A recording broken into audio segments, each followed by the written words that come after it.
सोनपुर महानदी चली बेआईन ब्लास्टिंग नदी भितर बोमा पकाई माछ मारुंट किछि खल प्रकृतिर माछ धराली जहाँफल नदीर अन्य जीवजंतु मानक उपर यार बेस प्रभाव पड़ुछि।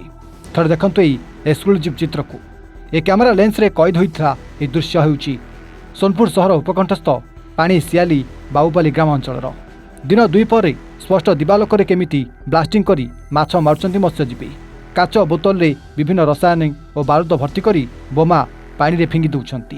बोमा फुटिया मात्रे पानी ऊपर को उठी आसुछि। या से स्थान रे थिबा माछ संग को अन्य जलचर जीव मध्य मरी पानी ऊपर को भासी आसुछंती। जाल पकाई माछ धरिबा अपेक्षा ब्लास्ट करी माछ धरिबाकू सहज उपाय भाबरे ग्रहण करछंती किछि खल प्रकृतिर मत्स्यजीवी जाफଳରେ ଏହା नदीर परिवेश उपर प्रभाव पकाउछि बोली बुद्धिजीवी महल रे चर्चा रही।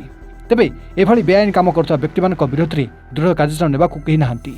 जिला वन विभाग पक्षी गणना और पक्षी सुरक्षा दायित्व नहीं सत हेले ब्लास्टिंग जो महानदी में विदेशागत पक्षी संख्या कमुले हें यह पुलिस विभाग काम बोली कही चुप बसी जाइए। ए दिगरे प्रशासन तत्पर नहेले आगामी दिन में ब्लास्टिंग करी माछ धरुवा व्यक्ति दुरात्म वृद्धि पाइब एवं यार प्रभाव नदी और यार जीवजंतु उपर पड़ो बोली कहुई।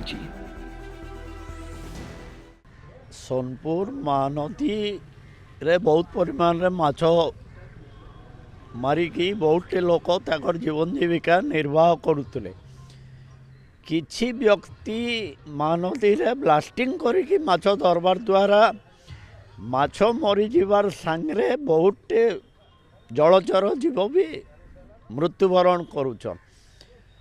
तो सोनपुर महानदी गोटे विराट जिनस गोटे विराट आलोचनार विषय होचे। सोनपुर महानदी वर्तमान पानी कमी जाऊे विदेशागत पक्षी भी आसुचन ब्लास्टिंग हेबार द्वारा से विदेशागत पक्षी भी नहीं आसबार सोनपुर जेन गोटे महानदी के नहीं विभिन्न कथा चिंता करा जाउतला ब्लास्टिंग बहुत प्रभावित होचे।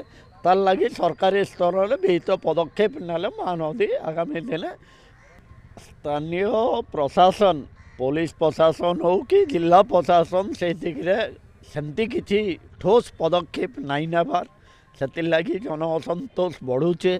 आगामी दिन रे जदि स्थानीय प्रशासन एवं पुलिस प्रशासन जदि किसी पदक्षेप नहीं नियन तो आगामी दिन रे गोटे विराट जन आंदोलन हेबाके अस्वीकार नहीं करा जाई पारे।